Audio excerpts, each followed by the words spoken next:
ചെറിയ വിജയലക്ഷ്യം ഡിഫെൻഡ് ചെയ്യാൻ പറ്റുമോ എന്ന് ചോദിച്ച വിമർശകർക്ക് മുൻപിൽ 250 എന്ന താരതമ്യേന ചെറിയ സ്കോർ ഡിഫെൻഡ് ചെയ്തുകൊണ്ട് ലോക ക്രിക്കറ്റിലെ ടോപ്പ് ടീമായ ന്യൂസിലാൻഡിനെതിരെ ടീം ഇന്ത്യ ഇപ്പോൾ വിജയം നേടിയിരിക്കുകയാണ്.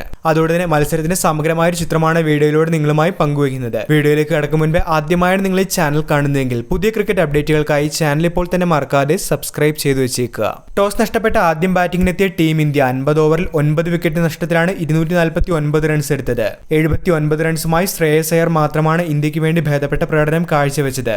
79 റൺസുമായി ശ്രേയസ് അയ്യരാണ് വലിയൊരു തകർച്ചയിലേക്ക് പോയ ടീം ഇന്ത്യക്ക് തിരിച്ച മത്സരത്തിലേക്ക് എത്താനായി അവസരമൊരുക്കിയത്. ശ്രേയസ് അയ്യർക്കൊപ്പം 42 റൺസുമായി അക്സർ പട്ടേലും അവസാന ഓവറുകളിൽ 45 റൺസ് പ്രകടനവുമായി ഹർദിക് പാണ്ഡ്യയുമാണ് ബാറ്റിംഗിൽ മികച്ച പ്രകടനങ്ങൾ കാഴ്ചവെച്ചത്. ഒരു ഘട്ടത്തിൽ 30-3 എന്ന നിലയിലേക്ക് ടീം ഇന്ത്യ തകർന്നിരുന്നു. രോഹിത് ശർമ്മയുടെയും ശുഭ്മാൻ ഗില്ലിന്റെയും വിരാട് കോഹ്ലിയുടെയും മുൻനിര വിക്കറ്റുകൾ ടീം ഇന്ത്യക്ക് നഷ്ടമായപ്പോൾ അക്സർ പട്ടേൽ ശ്രേയസ് അയ്യർ സഖ്യത്തിന്റെ പാർട്ണർഷിപ്പാണ് ടീം ഇന്ത്യക്ക് മത്സരത്തിലേക്ക് ഒരു തിരിച്ചുവരവൊരുക്കിയത്. 4ാം വിക്കറ്റിൽ ഇരുവരും ചേർന്ന് 98 റൺസിന്റെ പാർട്ണർഷിപ്പാണ് ഇന്ത്യക്ക് വേണ്ടി ഇന്ന് നൽകിയത്. ന്യൂസിലാൻഡിനു വേണ്ടി 5 വിക്കറ്റ് പ്രകടനവുമായി മാറ്റ് ഹെൻറിയാണ് ബോളിംഗിൽ തിളങ്ങിയത്. ചെറിയ വിജയലക്ഷ്യം മുന്നിൽ കണ്ട് ബാറ്റിംഗിനെത്തിയ ന്യൂസിലാൻഡിനെ വരുൺ ചക്രവർത്തിയാണ് തകർത്തെറിഞ്ഞത്. 50 റൺസിനിടെ ഓപ്പണർമാരെ മടക്കാനായി ഇന്ത്യക്ക് സാധിച്ചുവെങ്കിലും ഒരിക്കൽ കൂടി കെയ്ൻ വില്യംസന്റെ ചെറുത്തുനിൽപ്പ് തന്നെയാണ് ഇന്നത്തെ മത്സരത്തിലും കണ്ടത്. ഡാരൽ മിച്ചലിനെയും ടോം ലതമിനെയും ഗ്ലെൻ ഫിലിപ്സിനെയും കൂട്ടുപിടിച്ചുകൊണ്ട് ന്യൂസിലാൻഡിനെ വിജയത്തിലേക്ക് എത്തിക്കാൻ തന്നെയാണ് വില്യംസൺ ശ്രമിച്ചത്.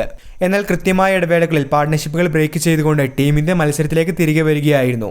അക്സർ പട്ടേലും ജഡേജയും വരുൺ ചക്രവർത്തിയും കുൽദീപ് യാദവുമെല്ലാം പ്രതീക്ഷിക്കത്ത് ഉയർന്ന ബൌളിംഗ് പ്രകടനം തന്നെയാണ് ഇന്ന് കാഴ്ചവെച്ചത്. പൊരുതി നിന്ന വില്യംസനെ അക്സർ പട്ടേലിന്റെ പന്തിൽ രാഹുൽ സ്റ്റംപ് ചെയ്തതോടുകൂടി ന്യൂസിലാൻഡിന്റെ പ്രതീക്ഷകൾ അവസാനിക്കുകയായിരുന്നു. ഇന്നിംഗ്സിന് അവസാനം വമ്പനടികളുമായി കളം നിറഞ്ഞ മിച്ചൽ സാർനറെ വരുൺ ചക്രവർത്തിയാണ് ബൗൾഡാക്കിയത്.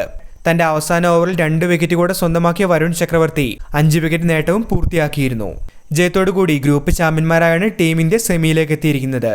സെമിയിൽ ഗ്രൂപ്പ് ബിയിലെ 2ാം സ്ഥാനക്കാരായ ഓസ്ട്രേലിയ ആയിരിക്കും ടീം ഇന്ത്യ നേരിടുക. വീഡിയോ അവസാനിക്കുന്നു. പുതിയ ക്രിക്കറ്റ് അപ്ഡേറ്റുകൾക്കായി ചാനൽ ഇപ്പോൾ തന്നെ മറക്കാതെ സബ്സ്ക്രൈബ് ചെയ്തു വെച്ചേക്കുക.